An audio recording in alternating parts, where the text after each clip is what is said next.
Mga kapuso, mamaya pong gabi o bukas, posibleng nasa labas na ng Philippine Area of Responsibility ang binabantayang low-pressure area na dating bagyong Kabayan. Ayon sa Pag-asa, mababa po ang tsansa nito ang maging bagyo.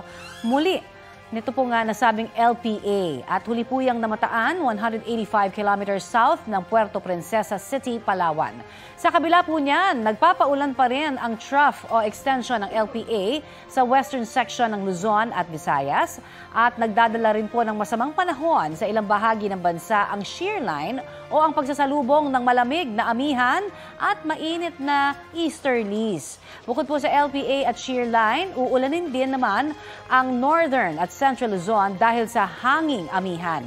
Pinaalerto naman ang mga residente sa Quirino at Nueva Vizcaya mula sa banta ng baha o landslide matapos maglabas ng rainfall advisory sa mga nasabing lugar. Sa mga susunod na oras, makararanas ng ulan ang ilang bahagi ng northern at southern Luzon, Visayas at Mindanao. Base po yan sa rainfall forecast ng Metro Weather. Mababa naman ang tsansa ng ulan dito sa Metro Manila.